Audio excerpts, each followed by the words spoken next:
नमस्कार दोस्तों, मैं लेके आई हूँ हमारी कहानी निर्मला का अगला भाग, भाग 2। पहला तो आपने सुना ही होगा। आज हम दूसरा भाग सुनेंगे। आइए शुरू करते हैं। बाबू उदय भानु लाल का मकान बाजार बना हुआ है। बरामदे में सुनार के हथौड़े और कमरे में दर्जी की सुइयां चल रही हैं। सामने नीम के नीचे बढ़ई चारपाइयाँ बना रहा है। खपरेल में हलवाई के लिए भट्टा खोदा गया है। मेहमानों के लिए अलग एक मकान ठीक किया गया है जिसमें वे रहेंगे। यह प्रबंध किया जा रहा है कि हर एक मेहमान के लिए एक एक चारपाई, एक एक कुर्सी और एक एक मेज हो। हर 3 मेहमानों के लिए एक एक कहार रखने की तजवीज़ हो रही है। अभी बारात आने में 1 महीने की देर है, लेकिन तैयारियां अभी से हो रही हैं। बारातियों का ऐसा सत्कार किया जाए कि किसी को ज़बान हिलाने का मौका ना मिले। वे लोग भी याद करें कि किसी के यहाँ बारात में गए थे। पूरा मकान बर्तनों से भरा हुआ है। चाय के सेट हैं, नाश्ते की तस्तरियाँ, थाल, लोटा, गिलास। जो लोग नित्य हाट पर पड़े हुक्का पीते रहते थे, बड़ी तत्परता से काम में लगे हुए हैं। अपनी उपयोगिता सिद्ध करने का ऐसा अच्छा अवसर उन्हें फिर बहुत दिनों के बाद मिलेगा। जहाँ एक आदमी को जाना होता है, 5 दौड़ते हैं। काम कम होता है, हुल्लड़ अधिक होता है। जरा जरा सी बात पर घंटों तर्क वितर्क होता है और अंत में वकील साहब को आकर निर्णय करना पड़ता है।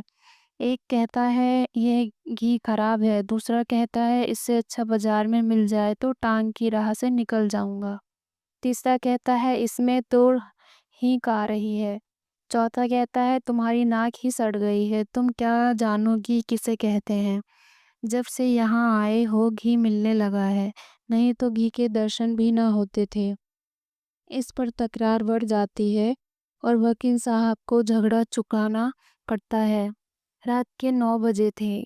उदय भानुलाल अंदर बैठे हुए खर्च का हिसाब लगा रहे थे। वह प्रायः रोज ही तखमीना लगते थे, पर रोज ही उसमें कुछ न कुछ परिवर्तन और परिवर्धन करना पड़ता था। सामने कल्याणी भौहें सिकोड़े हुए खड़ी थी। बाबू साहब ने बड़ी देर के बाद सिर उठाया और बोले, 10,000 से कम नहीं होता, बल्कि शायद और बढ़ जाए। कल्याणी, 10 दिन में 5 से 10,000 हुए हैं, 1 महीने में तो शायद 1 लाख नौबत आ जाए। उदय भानु, क्या करूं? जग हंसाई भी तो अच्छी नहीं लगती। कोई शिकायत हुई तो लोग कहेंगे नाम बड़े और दर्शन छोटे। फिर जब वह मुझसे दहेज 1 पाई नहीं लेते तो मेरा भी कर्तव्य है कि मेहमानों के आदर सत्कार में कोई बात उठाना रखूं। कल्याणी, जब से ब्रह्मा ने सृष्टि रची तब से आज तक कभी बारातियों को कोई प्रसन्न नहीं रख सकता। उन्हें दोष निकालने और निंदा करने का कोई ना कोई अवसर मिल ही जाता है। जिसे अपने घर सूखी रोटियां भी मैसर नहीं, वह भी बारात में जाकर तानाशाह बन बैठता है। तेल खूब खुशबूदार नहीं, साबुन टके शेर का जाने कहाँ से बटोर लाए। कहाँ बात नहीं सुनते, लालटेनें धुआं देती हैं, कुर्सियों में खटमल है, चारपाइयाँ ढीली हैं, जनवासे की जगह हवादार नहीं। ऐसी ऐसी हजारों शिकायतें होती रहती हैं। उन्हें आप कहाँ तक रोकिएगा? अगर यह मौका ना मिला तो और कोई ऐब निकाल लिए जाएंगे। वही यह तेल तो अरंडियों के लगाने लायक है, हमें तो सादा तेल चाहिए। जनाब ने यह साबुन नहीं भेजा है, अपनी अमीरी की शान दिखाई है। मानो हमने साबुन देखा ही नहीं। ये कहाँ नहीं यमदूत है, जब देखिए सिर पर सवार रहता है। लालटेनें ऐसी भेजी हैं कि आंखें चमकने लगती हैं। अगर 10-5 दिन इस रोशनी में बैठना पड़े तो आंखें फूट जाएं। जनवास क्या है, अभागे का भाग्य है, जिस पर चारों तरफ से झोंके आते रहते हैं। मैं तो फिर यही कहूंगी कि बारातियों के नखरों का विचार ही छोड़ दो। उदय भानु, तो आखिर तुम मुझे क्या करने की को कहती हो? कल्याणी, कह तो रही हूँ, पक्का इरादा कर लो कि मैं 5,000 से अधिक न खर्च करूँगा। घर में तो टका है नहीं, कर्ज ही का भरोसा ठहरा, तो इतना कर्ज क्यों लें कि जिंदगी में अदा ना हो। आखिर मेरे और बच्चे भी तो हैं, उनके लिए भी तो कुछ चाहिए। उदय भानु: तो आज मैं मरा जाता हूँ। कल्याणी: जिन्हें मरने का हाल कोई नहीं जानता। कल्याणी: इसमें बिगड़ने की तो कोई बात नहीं, मरना एक दिन सभी को है। कोई यहाँ अमर होकर थोड़े ही आया है। आंखें बंद कर लेने से तो हान होने वाली बात न टलेगी। रोज आंखों देखती हूँ, बाप का देहांत हो जाता है, उसके बच्चे गली गली ठोकरें खाते फिरते हैं। आदमी ऐसा काम ही क्यों करे। उदय भानु: न जलकर कहा, जो अब समझ लूं कि मेरे मरने के दिन निकट आ गए। यही तुम्हारी भविष्यवाणी है। सुहाग से स्त्रियों का जी उबते नहीं सुना था, आज यह नई बात मालूम हुई। रंडापे में भी कोई सुख होगा ही। कल्याणी: तुमसे दुनिया की कोई भी बात कही जाती है तो जहर उगलने लगते हो, इसलिए ना कि जानते हो इसे कहीं टिकना नहीं है। मेरी ही रोटियों पर पड़ी हुई है या और कुछ। जहाँ कोई बात कही बस सिर हो गए। मानो मैं घर की लौंडी हूँ, मेरा केवल रोटी और कपड़े का नाता है। जितना ही मैं दबती हूँ तुम और भी दबाते हो। मुफ्त खोर माल उड़ाए, कोई मुंह न खोले। शराब कबाब में रुपए लूटें, कोई जबान ना हिलाए। वे सारे कांटे मेरे बच्चों ही के लिए तो बोए जा रहे हैं। उदय भानुलाल: तो मैं क्या तुम्हारा गुलाम हूँ। कल्याणी: तो क्या मैं तुम्हारी लौंडी हूँ। उदय भानुलाल: ऐसे मर्द और होंगे जो औरतों के इशारों पर नाचते हैं। कल्याणी: तो ऐसी स्त्रियां भी होंगी जो मर्दों की जूतियां सहा करती हैं। उदय भानुलाल: मैं कमा कर लाता हूँ, जैसे चाहूँ खर्च कर सकता हूँ, किसी को बोलने का अधिकार नहीं। कल्याणी: तो आप अपना घर संभालिए, ऐसे घर को मेरा दूर से ही सलाम है। जहाँ मेरी कोई पूछ नहीं, घर में तुम्हारा जितना अधिकार है उतना ही मेरा भी। इससे जो भर भी कम नहीं। अगर तुम अपने मन के राजा हो तो मैं भी अपने मन की रानी हूँ। तुम्हारा घर तुम्हें मुबारक रहे। कि मेरे लिए पेट की रोटियों की कमी नहीं है। तुम्हारे बच्चे हैं, मारो या जलाओ। ना आंखों से देखूंगी, ना पीड़ा होगी। आंखें फूटी, पीर गई। उदय भानु: क्या तुम समझती हो कि तुम न संभालोगी मेरा घर तो नहीं संभलेगा। मैं अकेले ऐसे ऐसे 10 घर संभाल सकता हूँ। कल्याणी: कौन? अगर आज के महीने दिन मिट्टी में ना मिल जाए तो कहना, कोई कहती थी।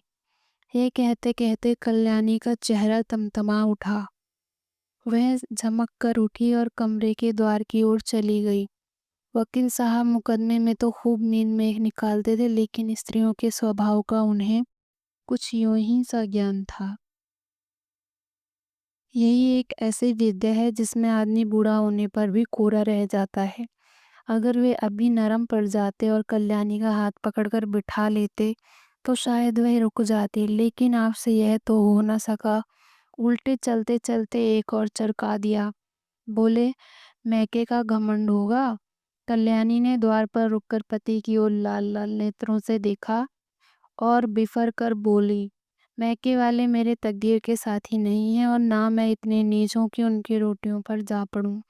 उदय भानु: तब कहाँ जा रही हो। कल्याणी: तुम ये पूछने वाले होते कौन हो। ईश्वर की सृष्टि में असंख्य प्राणियों के लिए जगह है, क्या मेरे लिए ही जगह नहीं है।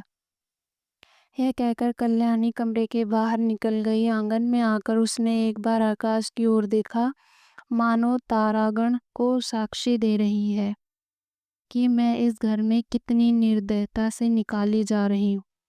रात के 11 बज गए थे। घर में सन्नाटा छा गया था। दोनों बेटों की चारपाई उसी के कमरे में रहती थी। वह अपने कमरे में आई, देखा चंद्रभानु सोया है। सबसे छोटा सूर्यभानु चारपाई पर उठ बैठा है। माता को देखते ही वह बोला, तुम कहाँ गई थी अम्मा। कल्याणी दूर ही से खड़े खड़े बोली, कहीं तो नहीं बेटा, तुम्हारे बाबूजी के पास गई थी। सूर्य: तुम चली गई, मुझे अकेले डर लगता है। तुम क्यों चली गई थी, बताओ। यह कहकर बच्चे ने गोद में चढ़ने के लिए दोनों हाथ फैला दिए। कल्याणी अब अपने को ना रोक सकी। मातृ स्नेह के सुधा प्रवाह से उसका संतप्त हृदय परिपालवित हो गया। हृदय के कोमल पौधे जो क्रोध के ताप से मुरझा गए थे फिर हरे हो गए। आंखें सजल हो गईं। उसने बच्चे को गोद में उठा लिया और छाती से लगाकर बोली, तुमने पुकार क्यों ना लिया बेटा? सूर्य, पुकारता तो था, तुम सुनती नहीं थी। बताओ, अब तो कभी न जाओगी? कल्याणी, नहीं, अब नहीं जाऊंगी। यह कहकर कल्याणी सूर्यभानु को लेकर चारपाई पर लेट गई। माँ के हृदय से लिपटते ही बालक निशंक होकर सो गया। कल्याणी के मन में संकल्प विकल्प होने लगे। पति की बातें याद आती तो मन होता घर को तिलांजलि देकर चली जाऊं, लेकिन बच्चों का मुंह देखती तो वात्सल्य से चित गद्र गद्र हो जाता। बच्चों को किस पर छोड़कर जाऊं? मेरे इन लालों को कौन पालेगा? ये किसके होकर रहेंगे? कौन प्रातःकाल इन्हें दूध और हलवा खिलाएगा? कौन इनकी नींद सोएगा, इनकी नींद जागेगा? बेचारे कौड़ी के 3 हो जाएंगे। नहीं प्यारो, मैं तुम्हें छोड़कर नहीं जाऊंगी। तुम्हारे लिए सब कुछ सह लूंगी। निरादर, अपमान, जली कटी खोटी खरी कुड़की झिड़की सब तुम्हारे लिए सहूंगी। कल्याणी तो बच्चे को लेकर लेटी, पर बाबू साहब को नींद न आई। उन्हें चोट करने वाली बातें बड़ी मुश्किल से बोलती थी। उपिया मिजाज, मानो मैं ही इनकी स्त्री हूँ। बात मुंह से निकालनी मुश्किल है। अब मैं इनका गुलाम होकर रहूं? घर में अकेली ये रहें और बाकी जितने अपने बेगाने हैं सब निकाल दिए जाएं। जला करती हैं, मानती हैं कि ये किसी तरह मरें तो मैं अकेली आराम करूं। दिल की बात मुंह से निकल ही आती है, चाहे कोई कितना ही छिपाए। कई दिन से देख रहा हूँ ऐसी ही जली कटी सुनाया करती हैं। मैके का घमंड होगा, लेकिन वहाँ कोई भी न पूछेगा। अभी सब आओ भगत करते हैं, जब जाकर सिर पड़ जाएंगी तो आटे दाल का भाव मालूम हो जाएगा। रोती हुई जाएंगी। वह हरे घमंड, सोचती हैं मैं ही यह गृहस्थी चलाती हूँ। अभी 4 दिन को कहीं चला जाऊं तो मालूम हो जाएगा, सारी सेखी किरकिरी हो जाएगी। एक बार इनका घमंड तोड़ ही दूं, जरा वैदव्य का मजा भी चखा दूं। न जाने इनकी हिम्मत कैसे पड़ती है कि मुझे यूं कोसने लगती हैं। मालूम होता है प्रेम ने छू नहीं गया, या समझती हैं यह घर से इतना चिमटा हुआ है कि इसे चाहे जितना कोसूं टलने का नाम न लेगा। यही तात है, पर यहाँ संसार से चिमटने वाली जीव नहीं है। जहन्नुम में जाए यह घर, जहाँ ऐसे प्राणियों से पाला पड़े। घर है या नरक? आदमी बाहर से थका मांदा आता है तो उसे घर में आराम मिलता है। यहाँ आराम के बदले कोसने सुनने पड़ते हैं। मेरी मृत्यु के लिए व्रत रखे जाते हैं। यह है 25 वर्ष के दाम्पत्य जीवन का अंत। बस चल ही दूं, अब देख लूंगा। इनका सारा घमंड धूल में मिल गया और मिजाज ठंडा हो गया तो लौट आऊंगा। 4-5 दिन काफी होंगे। लो, तुम भी याद करोगे किसी से पाला पड़ा था। यही सोचते हुए बाबू साहब उठे, रेशमी चादर गले में डाली, कुछ रुपए लिए, अपना कार्ड निकालकर दूसरे कुर्ते की जेब में रखा, छड़ी उठाई और चुपके से बाहर निकले। अब नौकर नींद में मस्त थे। कुत्ता आहट पाकर चौंक पड़ा और उनके साथ हो लिया। यह पर यह कौन जानता था कि यह सारी लीला विधि के हाथों रची जा रही है। जीवन रंगशाला का वह निर्दय सूत्रधार किसी अगम गुप्त स्थान पर बैठा हुआ अपनी जटिल क्रूर क्रीड़ा दिखा रहा है। यह कौन जानता था कि नकल असल होने जा रही है। अभिनय सत्य का रूप ग्रहण करने वाला है। निशा ने इंदु को परास्त करके अपना साम्राज्य स्थापित कर लिया था। इसकी पैशाचिक सेना ने प्रकृति पर आतंक जमा रखा था। सद्र वृत्तियां मुंह छुपाए पड़ी थीं और कुवृत्तियां विजय गर्व से इठलाती फिरती थीं। वन में वन्य जंतु शिकार की खोज में विचार कर रहे थे और नगरों में नर पिशाच गलियों में मंडराते पीते थे। बाबू उदय भानुलाल लपके हुए गंगा की ओर चले जा रहे थे। उन्होंने अपना कुर्ता घाट के किनारे रखकर 5 दिन के लिए मिर्जापुर चले जाने का निश्चय किया था। उनके कपड़े देखकर लोगों को डूब जाने का विश्वास हो जाए। कार्ड कुर्ते की जेब में था। पता लगाने में कोई दिक्कत ना हो सकती थी। दम के दम में सारे शहर में खबर मशहूर हो जाएगी। 8 बजते बजते तो मेरे द्वार पर सारा शहर जमा हो जाएगा। तब देखूं देवी जी क्या करती हैं। यही सोचते हुए बाबू साहब गलियों में चले जा रहे थे। सहसा उन्हें अपने पीछे किसी दूसरे आदमी के आने की आहट मिली। समझे कोई होगा, आगे बढ़े, लेकिन जिस गली में वे मुड़ते उसी तरफ वह आदमी भी मुड़ता था। तब बाबू साहब को आशंका हुई कि यह आदमी मेरा पीछा कर रहा है। ऐसा आभास हुआ कि इसकी नीयत साफ नहीं है। उन्होंने तुरंत जेबी लालटेन निकाली और उसके प्रकाश में उस आदमी को देखा। एक वरिष्ठ मनुष्य कंधे पर लाठी रखे चला आता था। बाबू साहब उसे देखते ही चौंक पड़े। शहर का छटा हुआ बदमाश था। 3 साल पहले उस पर डाके का अभियोग चला था। उदय भानु ने उस मुकदमे में सरकार की ओर से पैरवी की थी और इस बदमाश को 3 साल की सजा दिलाई थी। सभी से वह इनके खून का प्यासा हो गया था। कल ही वह छूट कर आया था। आज देवात साहब अकेले रात को दिखाई दिए तो उसने सोचा यह इनसे दाव चुकाने का सही मौका है। ऐसा मौका शायद ही फिर कभी मिले। तुरंत पीछे हो लिया और वार करने की घात ही में था कि बाबू साहब ने जेबी लालटेन जलाई। बदमाश जरा ठिठक कर बोला, क्यों बाबूजी, पहचानते हो? मैं हूँ मतई। बाबू साहब ने डपट कर कहा, तुम मेरे पीछे पीछे क्यों आ रहे हो? मतई, क्यों किसी को रास्ता चलने की मनाही है? यह गली तुम्हारे बाप की है? बाबू साहब जवानी में कुश्ती लड़े थे। अब भी हुस्ट पुस्ट आदमी थे। दिल के भी कच्चे ना थे। छड़ी संभाल कर बोले, अभी शायद मन नहीं भरा। अब के 7 साल को जाओगे? मतई, मैं 7 साल को जाऊंगा या 14 साल को, पर तुम्हें जिंदा ना छोड़ूंगा। हाँ, अगर तुम मेरे पैरों पर गिरकर कसम खाओ कि अब किसी को सजा ना कराओगे तो छोड़ दूंगा। बोले, मंजूर है। उदय भानु, तेरी शामत तो नहीं आई? मतई, शामत मेरी नहीं आई, तुम्हारी आई है। बोलो, खाते हो कसम एक? उदय भानु, तुम हटते हो कि मैं पुलिसमैन को बुलाऊं? मतई, 2। उदय भानु गरज कर, हट जा बदमाश सामने से। मतई, 3। मुंह से 3 शब्द निकालते ही बाबू साहब के सिर पर लाठी का एक ऐसा तुला हाथ पड़ा कि वह अचेत होकर जमीन पर गिर पड़े। मुंह से केवल इतना ही निकला, हाय, मार डाला। मतई ने समीप आकर देखा तो सिर फट गया था और खून की धार निकल रही थी। नाड़ी का कहीं पता न था। समझ गया कि काम तमाम हो गया। उसने कलाई से सोने की घड़ी खोल ली, कुर्ते से सोने के बटन निकाल लिए, उंगली से अंगूठी उतार ली और अपनी राह चला गया, मानो कुछ हुआ ही नहीं। हाँ, इतनी दया की कि लाश रास्ते से घसीट कर किनारे डाल दी। हाय बेचारे, क्या सोचकर चले थे, क्या हो गया?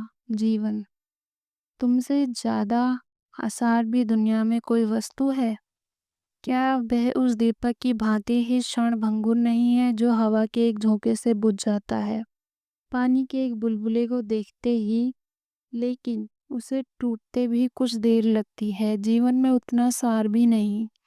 सांस का भरोसा ही क्या, और इसकी नश्वरता पर हम अभिलाषाओं की कितने विशाल भवन बनाते हैं। नहीं जानते नीचे जाने वाली सांस ऊपर आएगी या नहीं, पर सोचते इतनी दूर की हैं मानो हम अमर हैं। धन्यवाद दोस्तों, हमारा दूसरा भाग समाप्त हुआ यहीं पर। यदि आपके पास भी कोई ऐसी कहानी है जो आप सुनना चाहते हैं तो कमेंट बॉक्स में लिखें। Thank you so much.